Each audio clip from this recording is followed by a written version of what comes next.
Good morning, everybody. My name is Serena Keren, and I'm here on behalf of the International Service Facility. Welcome to this webinar on Horizon Europe, on how to write a successful proposal in Horizon Europe. Just few words about it before to start. As you may probably already know, the International Service Facility has been contracted by the European Commission in order to provide support to the EU partner countries. This webinar is the last appointment of a series of webinars dedicated to Horizon Europe, and as the previous one, it will be recorded and you can find it at the end of this presentation on the NCP Information Hub. So you can interact with our speaker today and with us through the Q&A session, through the chat. So before to leave the floor to our speaker today, just few remarks. At the end of the presentation, we will have 10-15 minutes Q&A session, and let me to thank our speaker Matteo Sabini, that is a senior project manager from APRE, the agency for the promotion of the European research, that will be our speaker today. Thank you, Matteo, and the floor is yours. Thanks, Serena. Everybody for being here today, this afternoon. And today, with this training course, have the possibility to go in deep detail on how to write the proposal. So the agenda is full of contents, and Matteo, sorry for interrupting you, but some participants are saying that the voice is very loud, so please, if you could, thank you. Can you, okay. Can you hear me better yes, now? Now we can hear better. Thank you. Okay, perfect. So, Serena, can you need privilege of host to be host, so I can change my slides, or not host but presenter. Thank you. So I was saying that here today we have a very full agenda with many things to explain regarding the presentation about the submission of proposal. I'm going to share my screen just in 1 second. So please confirm that you can see my presentation. Yes, we can see it. Okay, perfect. So, okay. So, just a few words about me. I'm a senior project manager, as Serena said. I'm also a trainer, and I was trainer also for the international cooperation facility service of the European Commission.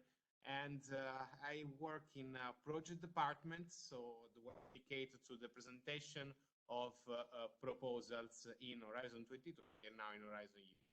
Today, we'll see some, let's say, some general rules before to start. Then we'll go in deep in part A and part B with a specific focus for the section B of the proposal. And then we'll go through the evaluation criteria, but you'll find also some suggestions collected thanks to the involvement of evaluators. So you'll see during this presentation, we will stay for some seconds, let's say, on some details to take into account in order to write a successful proposal. So you'll find some suggestions, some tips and tricks. Let's start, from some general rules that you probably know, but since I'm not sure that everybody had the possibility to attend the previous events, just let's say, have words about the admissibility.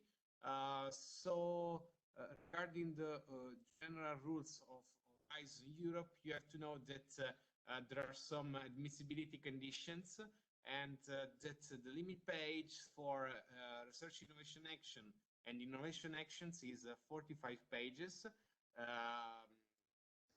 15 less than in the past Horizon 2020. And then for CSAs, for coordination support actions, the page limit is 30 pages. So today we will talk about the collaborative proposal. So we focus on RIA, EA, and CSAs. So you have about the eligibility. The consortium should be composed by at least 3 independent legal entities coming from member states or associated countries, with and it is mandatory that at least one legal entity came from a member state. Then another eligibility condition from 2022 is the entities, the public bodies, research organization, and higher education entities must have the gender equity plan. So EU countries, associated countries, and low and middle income countries are automatically eligible for funding. And then in some specific cases, also other countries could be funded by Horizon 2020. Some topic calls, you will find some additional condition, since in international cooperation topics, it is mandatory the presence of some specific countries. Let's go through other very basic rules. So research innovation action and coordination support action, the funding rate is 100%. In innovation action, the non-profit entities are funded for the 70% of the requested budget.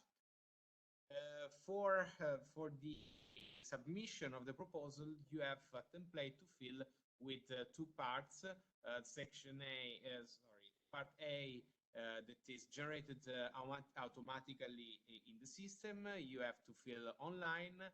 And part B is the part that contain your ideas for the proposal. So it's the most important part regarding the actions that you are going to propose. I mean, we have the same structure as in the past, but with some changes. So the novelties in Horizon Europe proposal is that in the part A, you have researcher tables. So you have to explain how the activities, the project will impact on the career of the involved researchers. Then you have also a part regarding the role of the participants, and you have the self-declaration on the gender equality plan. In part B, remember that we had 2 sections, the 4th and the 5th in Horizon 2020, that were dedicated to the consortium partners and also to the ethics and security. They are both moved in the part A, and the security questionnaire is now mandatory for all. So this means that also those 2 parts that in the past were filled in Word are now filled online by each member of the consortium. What is new in the part B, that you have a glossary, and the Commission tried to explain more and better some specific terms and some specific ideas that you have to have in mind when you write the proposal. And then it is required the consistency of the use of the terminology during the project life. So let's make this comparison between the past and the actual, the current template. So in the part B, you'll have two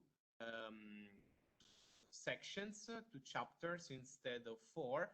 And I mean, everything, objectives and ambition is in one section. Then you have the methodology, and the methodology gained also the part on open science and on data management plan. So those two things previously were mandatory in the section in section 2, but now are here in section 1 in the excellence. But we'll see later. The impact is more or less the same, except for those two issues that must be considered in the chapter 1. But now there is a summary in order to help you, gives you the explanation of how you plan to reach the impact. Let's see better. The chapter 3 is more or less the same,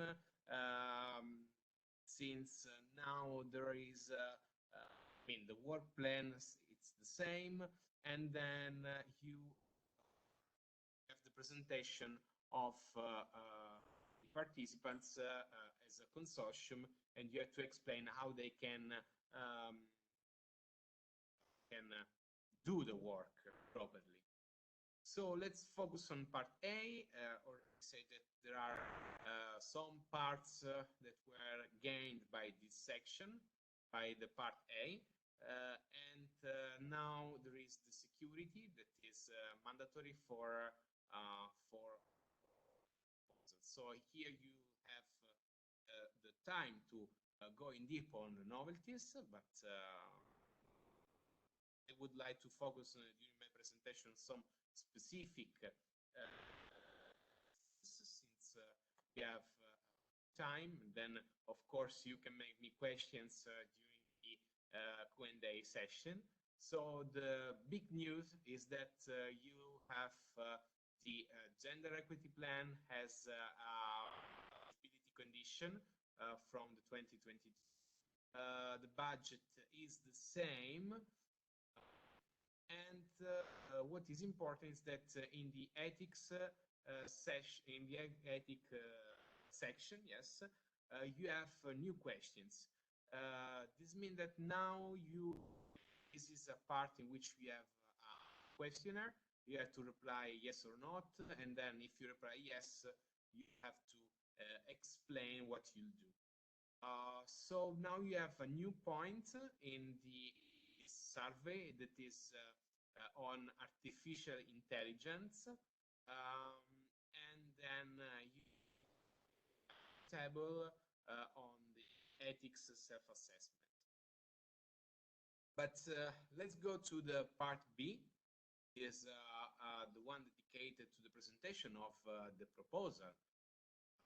So what you plan to do, how you do, the impact you want to reach, you plan to reach. So let's start. We'll go section by section, starting from section 1 dedicated to the excellence. As I said, there is some changes in the limit of the pages. So research innovation actions have now a limit of 45 pages and CSAs of 30 pages. You saw in my presentation that in the template, that this list there are some indication, on pages to dedicate to each chapter. So those one in red are suggestions, not mandatory, but is the European Commission that tells you, that suggests you to use not more than those pages in order to stay of 5 or pages. So that's just suggestions from European Commission. So coming back here, the part B, respect to Horizon 2020, there are some changes since ethics and security are now, the section was moved to the section A, so the part A, as well as the chapter 4, okay, to the members of the consortium that was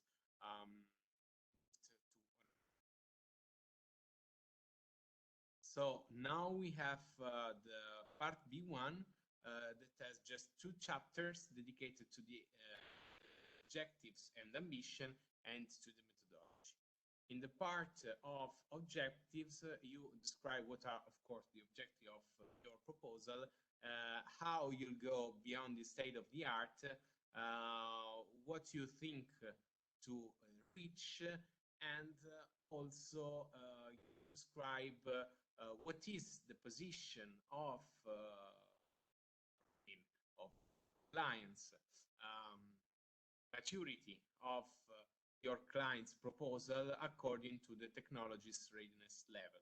So more or less nothing changed. It should be proposed. Be careful because when you write the objective, you should, let's say, use this SMART approach, since you have to be specific. So this means that should be really brought to the point. Objectives, they should be measurable, so you need to provide some indicators in terms of objectives you want to achieve, attainable, of course, relevant with the proposal, and you should achieve those objectives by the end of project. So here there are and of course there is suggestions. Here there are some suggestions, some questions that you can follow in order to identify the objective. Of course, you need to start from the topic text, understand what there is in the scope, why the topic was drafted, and another thing to consider is the policy. Is the policy behind that topic? So this means that, for instance, if there is a topic that was made to reduce the antimicrobial resistance, this means that the antimicrobial resistance is a topic that is faced in the farm to fork policy, and you need to go to farm to fork strategy and read it and write down some objective coherent with that strategy. Then there are also, I mean, you to understand what are the problem, what is the consortium vision, and so on. So those should be in line, of course, with the policies, but also with the impacts that you plan to achieve in section in section 2 of the. General, you have a specific general objective and more say specific objective that are subordinated to the most important. And I mean, in general, you can find them in the specific challenge, in the scope, in the expected outcomes, and of course should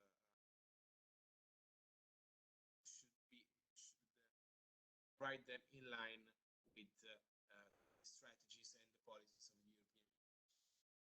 So another important thing is the first page you write. I mean, 45 pages are a lot. Writers have a short time to read the proposal, write the proposal, and to provide their score. So this means that you should put them definition to understand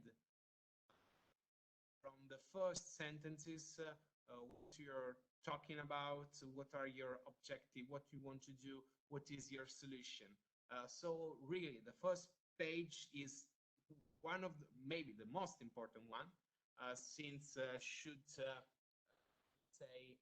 to the evaluators recognition to understand the rest of the 45 pages. So try to write what is the problem, the solution that you need to solution that you want to implement, and provide some examples, for instance, to better understand the technology that is behind your proposal, and so on. So those questions will help you to better, or will help your client to better identify, to better write the first page. So beyond the state of the art, in this first chapter, you write also as your solution. You need to explain as your solution will innovate, create the innovation. And then in this case, you can use, of course, practically tables to present the current situation with the situation that will be at the end of the project. So this means that you need to base to the technology readiness levels. As you probably know, this is a scale that helps you to understand at which position your innovation is, starting from the basic research, the TRL 1, till the market, TRL, say, 9, 10.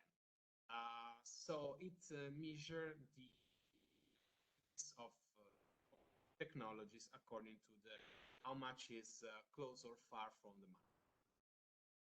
So this means that the search innovation action generally starts from TRL 3-4, and it is expected to 5-6 as TRL.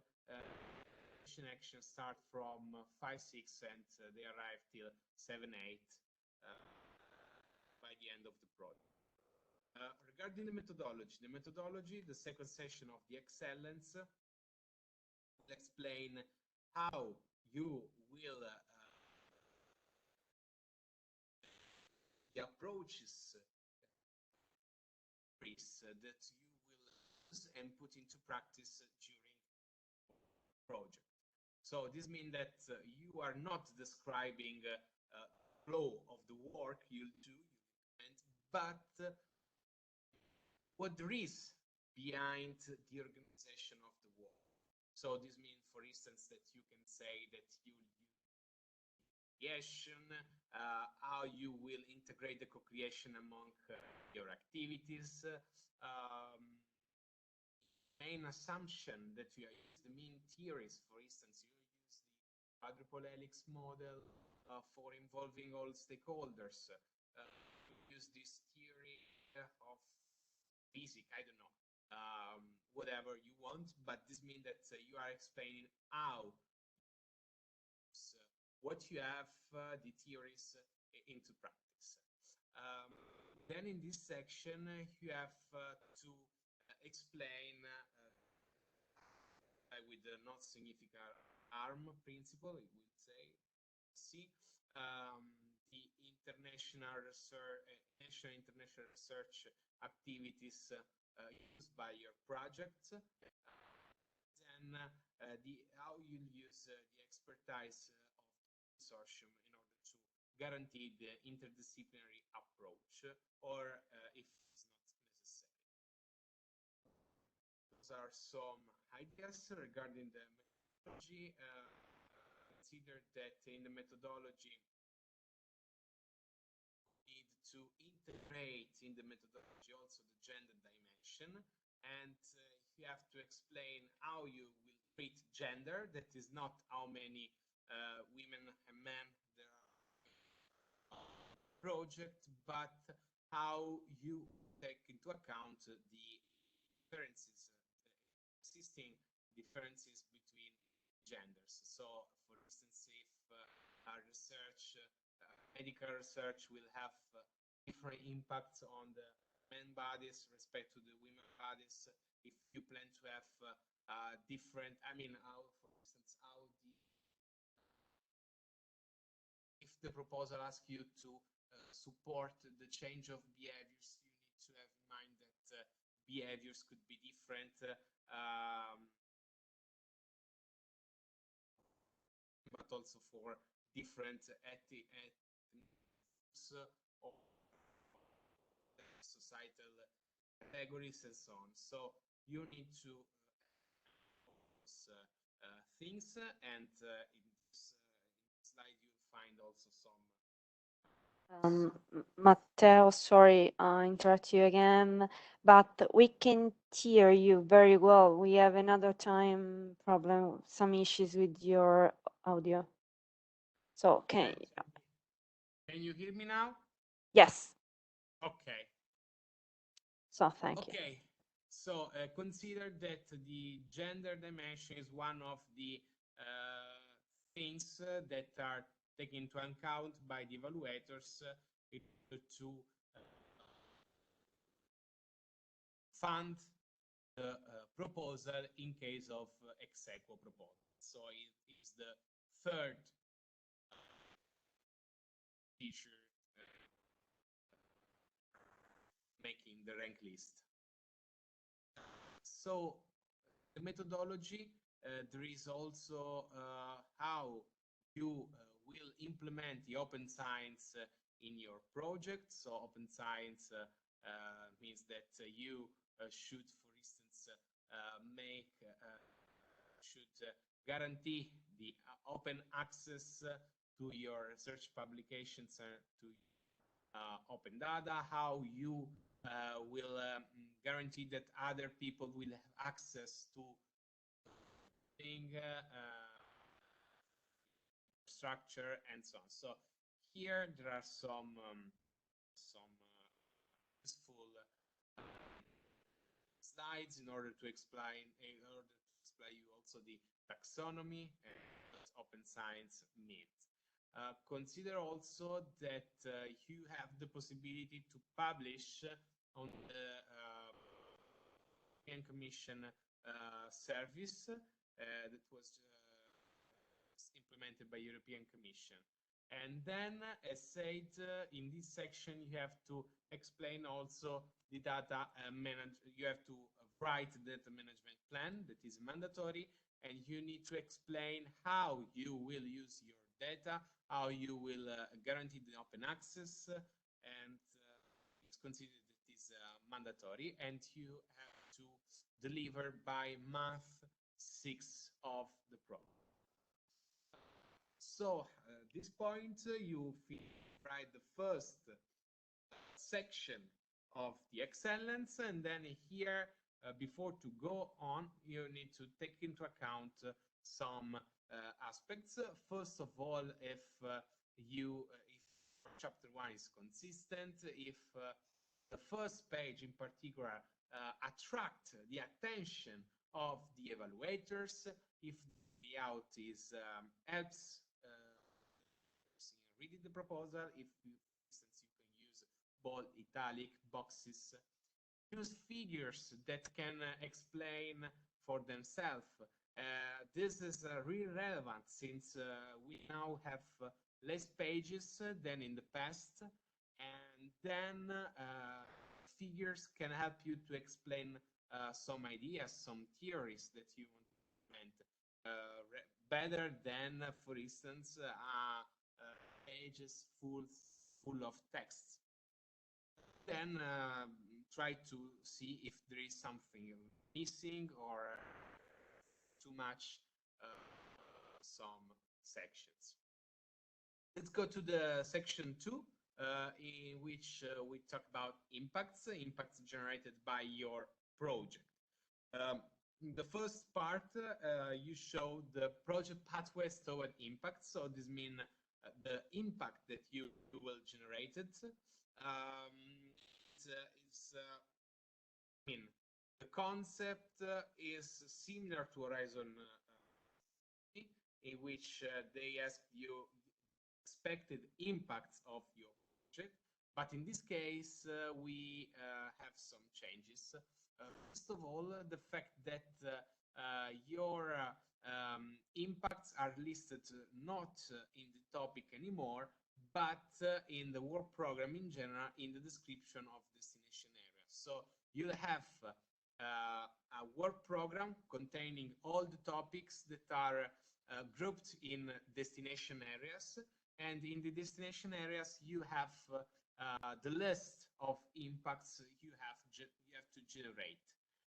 So please refer to them, and also think to additional impacts your project will create. Then you have to describe also any potential barriers to your impact, and of course,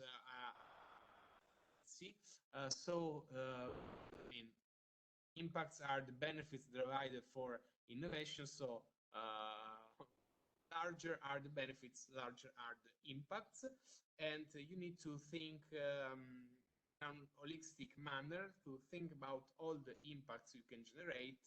So are not only scientific, are not only academic, but impact could have 3 dimensions that could split in 9 sectors. So societal, economic, and academic impact.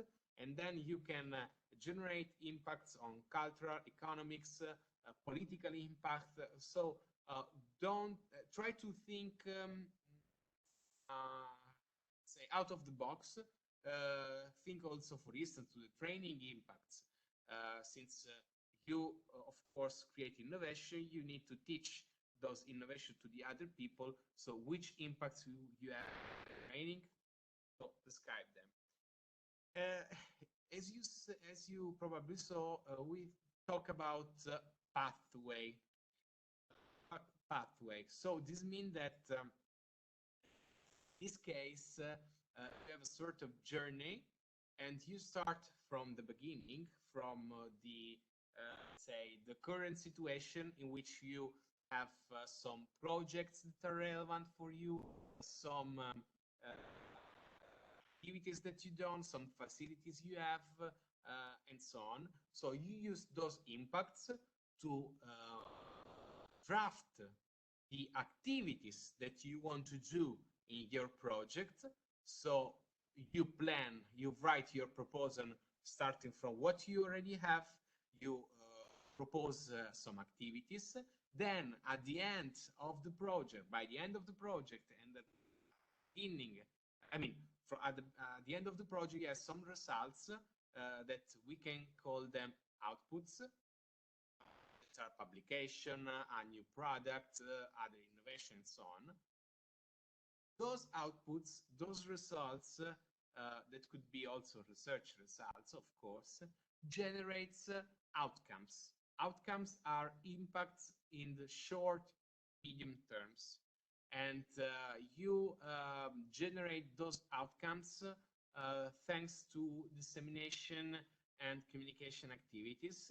And then, thanks to those outcomes, will generate a larger impacts on the society, on the environment, and so on. So you'll see that the topic text will have a section called expected outcomes. So the expected outcomes are one thing. The impacts have a bigger dimension, and they are the impacts that you generate in the long term, in 5-10 years after the end of the program. So this is more or less what I was saying, that you will find the policy priority at the beginning on the top.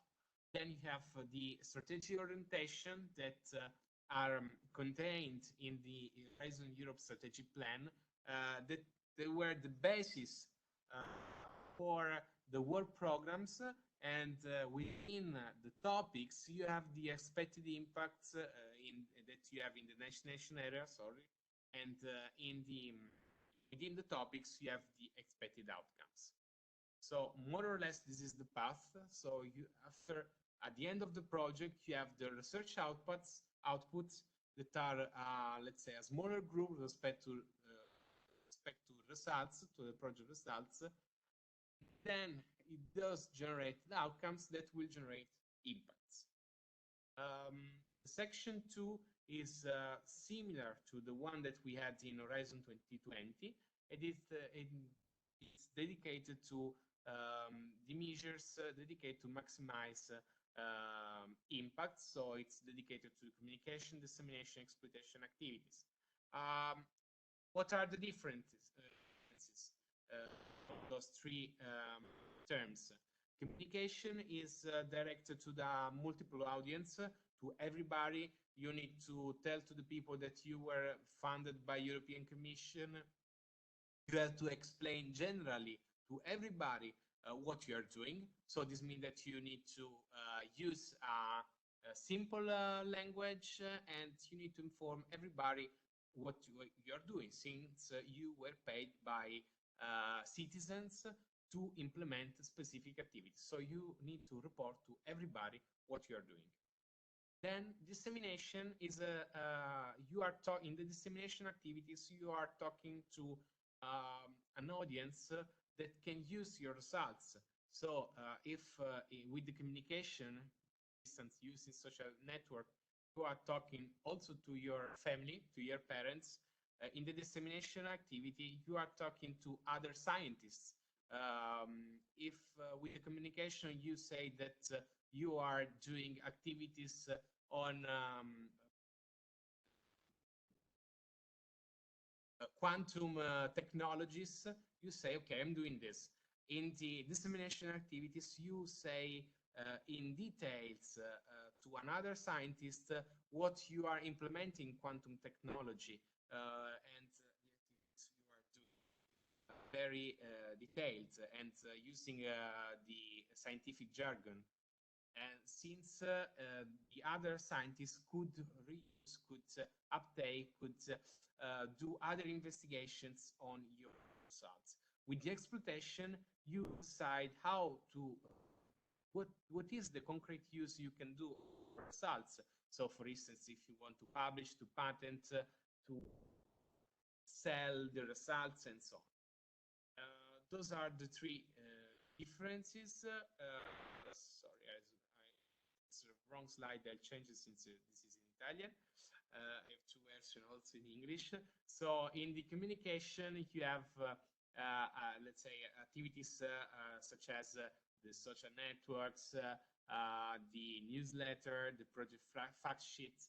In dissemination, you have scientific publication, a database, training activities, and so on. Then there are some activities that are sometimes of communication, sometimes of dissemination. So, for instance, the website, you use it for explain that what you're doing, but you have also a section with deliverables, pressing other scientists, for instance.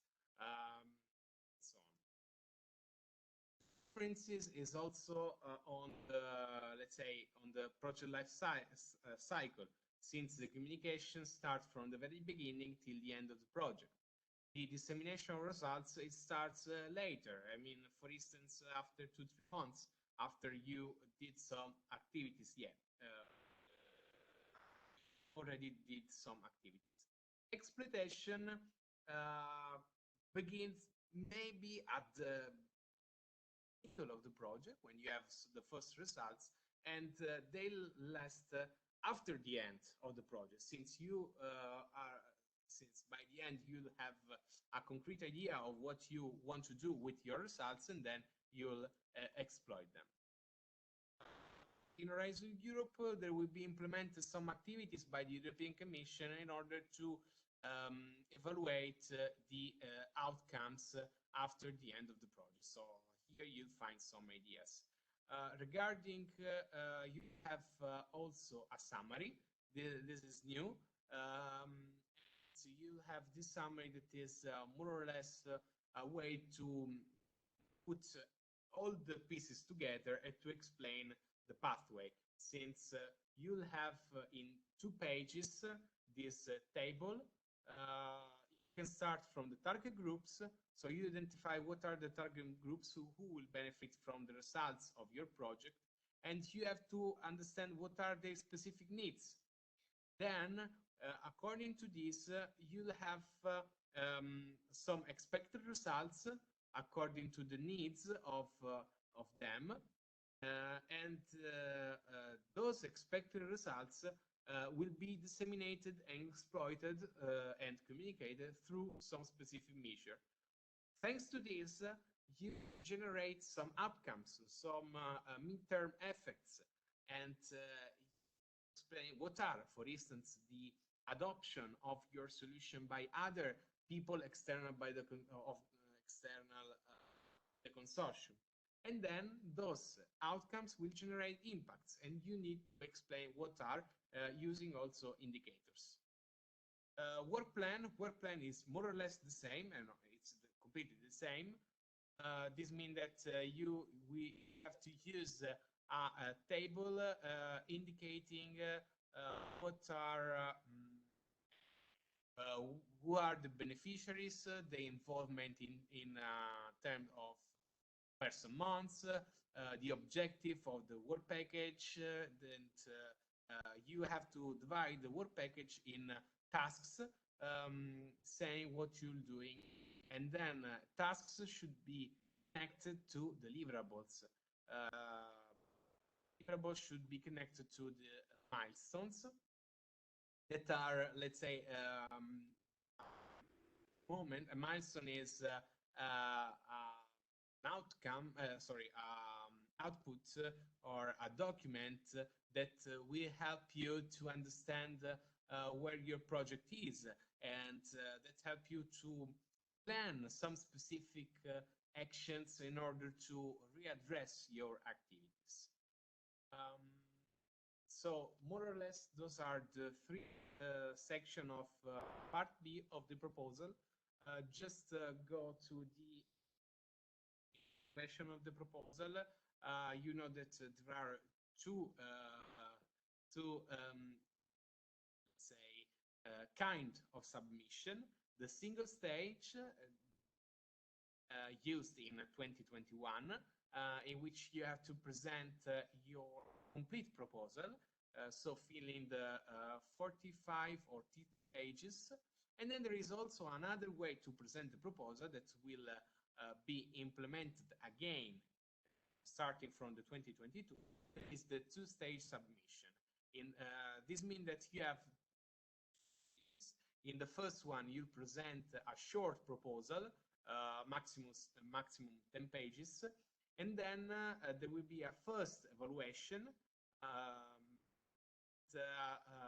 Only the consortia that gained a specific score will be invited to present the complete proposal in the second stage. And then there will be the evaluation will start at the beginning, and rank list be made. Regarding the AEQUO proposal, so proposal that reached the same score, how to list them, there will be the analysis of aspects identifying the topic description. It will be used, be listed as the first, the one that reached a higher score in excellence for the research innovation action, and the one that reached a higher score in the impact for innovation action. The third point, if you have the AEQUO till also after this, the gender balance will be the criteria that will be used to test. Then not enough, it will be used the geographical diversity, and then the synergies with the other projects, the objective, and then at the end the involvement of SMEs.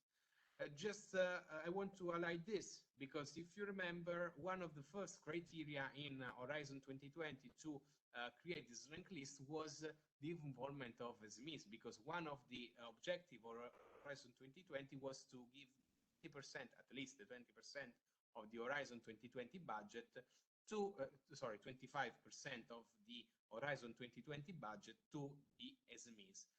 Now, this is not a priority anymore.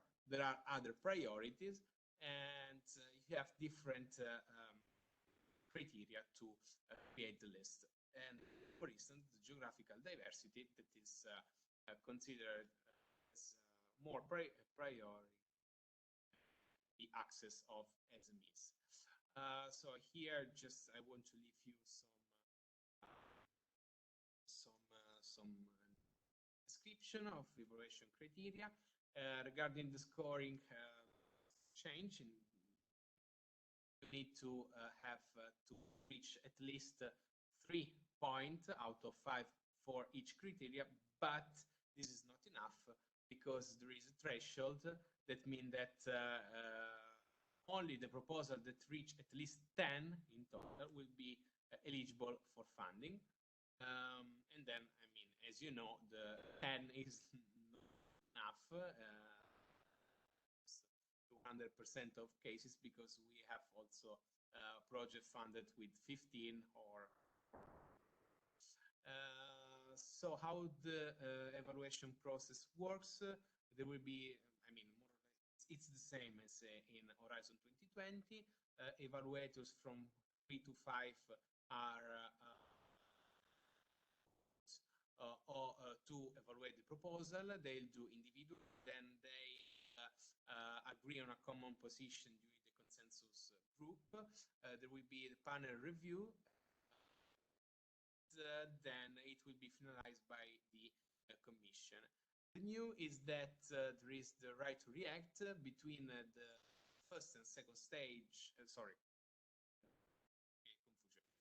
Between the individual and the evaluation, the consensus group, the expert, the evaluators can write to the consortium in order to ask some clarification on some points in order to avoid standings. The applicants days to reply, they have to reply to the evaluators, then the evaluators will make their decision. Another thing that will be applied from the 2022 next year is the blind evaluation for the 2-stage proposal. So after the first stage, in some cases, as a pilot action, it will be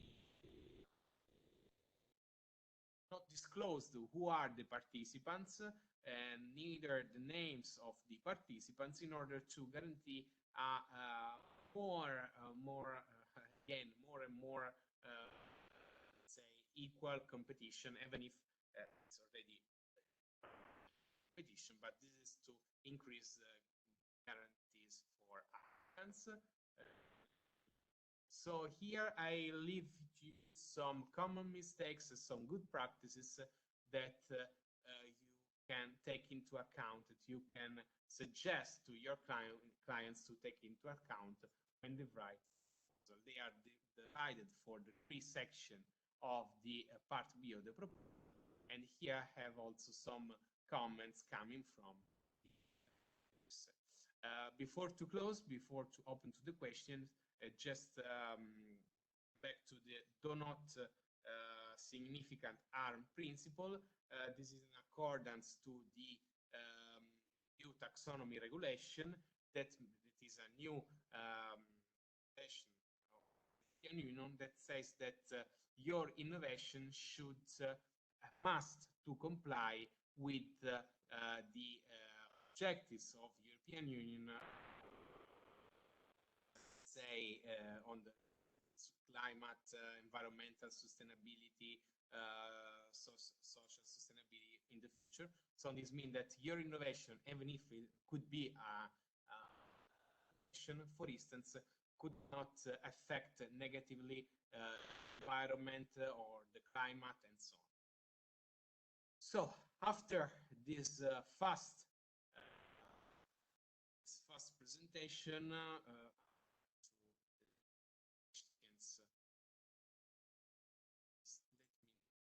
Yes, thank you, Matteo. We can start to collect the question.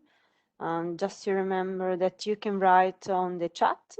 Be aware to to write to the host and presenter or on the Q&A section.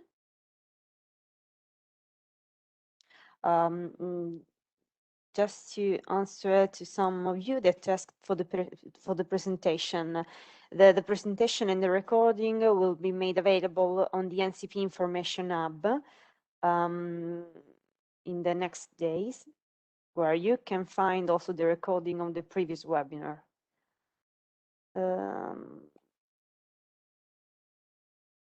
Okay.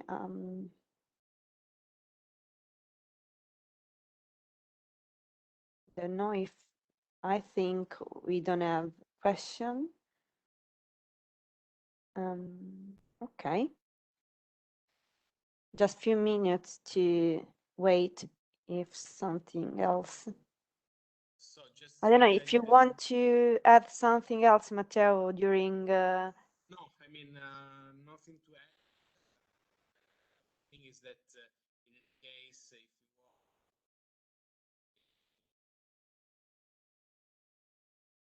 you want email, so if you have questions, you can write to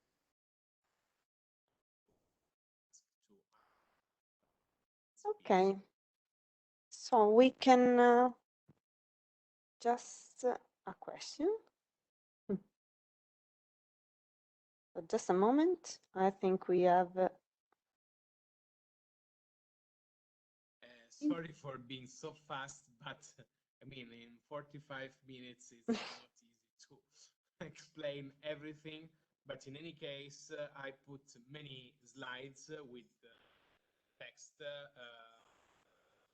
tips and tricks that you can. Okay, I think we can close.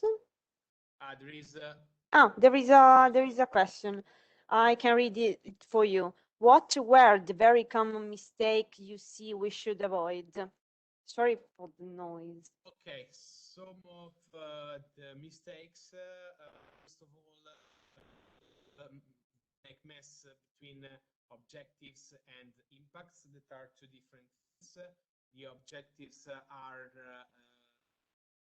things that you aim to reach.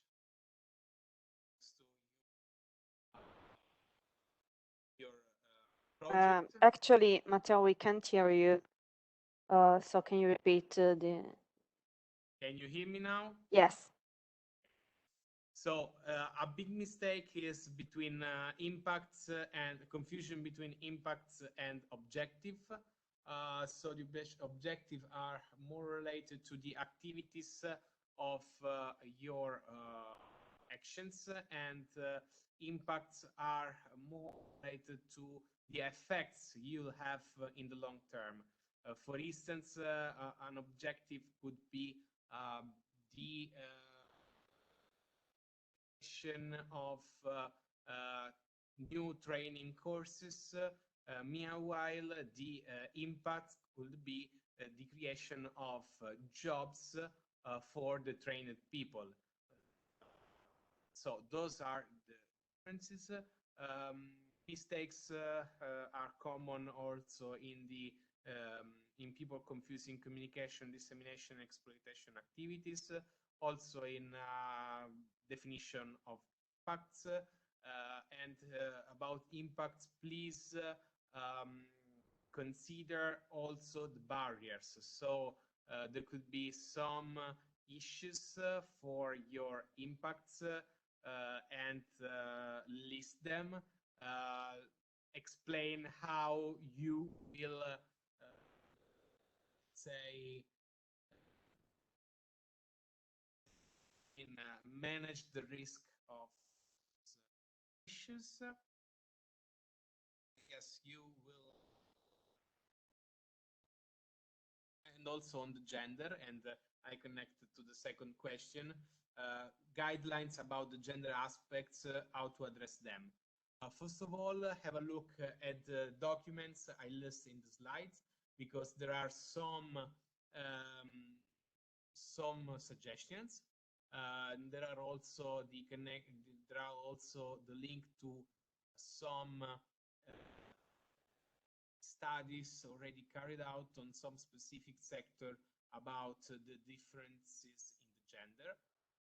Then a practical suggestion is to think about project ask, so think out the box. I mean, they say that you need to evolve,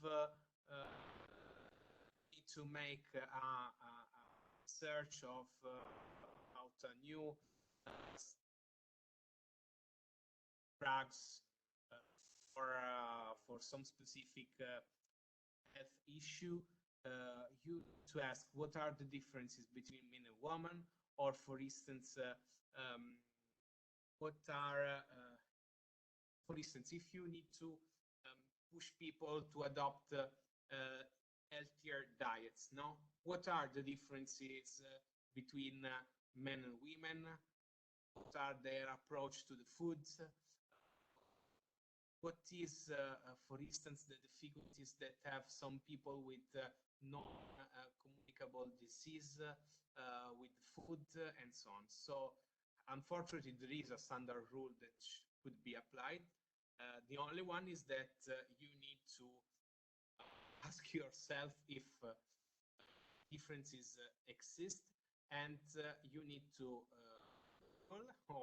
to look for existing studies on gender on this point. For instance, another example, if you need to increase public transportation in order to pollution created by cars, you have to consider that there are studies that say that women in general use public transportation more than men. Then there are some ethnical groups that use more the public transportation than others, and so on. So you need to look. So now to measure impacts. Another big question. Also on this, you first of all start from the policy documents and from the destination area. So they will tell you what are the impacts to each, and try to think measures related to the activities you want to implement. For instance, if you plan to new jobs thanks to trainings activities, you have to plan also some surveys to the at the end of the project, or after the so on. The impacts should be identified starting from the policies, then to the destination areas, and then needs to be also here. You need to use your imagination on possible effects of your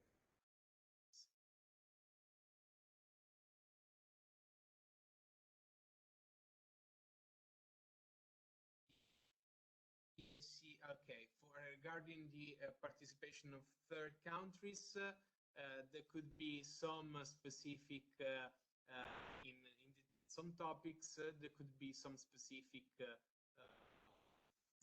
asking for specific participation from countries. So the general rule is that all the associated countries are automatically funded, such as the member states. Then there are some low-income countries that are automatically eligible for funding. Countries, for instance, and then there are some agreements in scientific cooperation between Europe and some specific countries, for instance, China or Canada, and there are some topics asking for some specific activities with those countries. In that cases, the participation of those countries is mandatory. For instance, if I have a topic in which is a collaboration between Europe and India, and it's mandatory to involve participants from India. The other cases, they can participate, of course.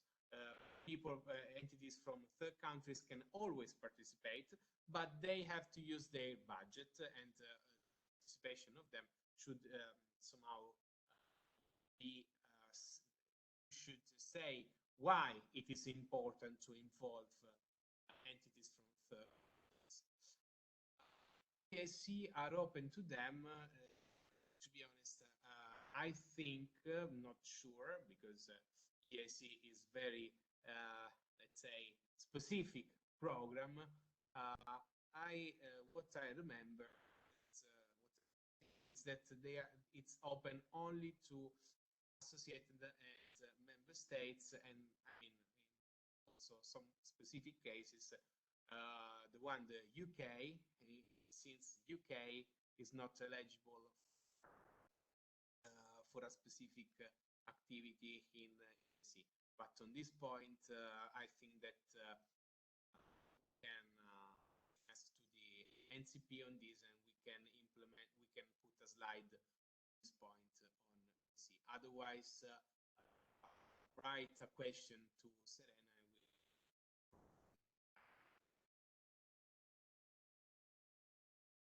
And I don't know if there are additional questions.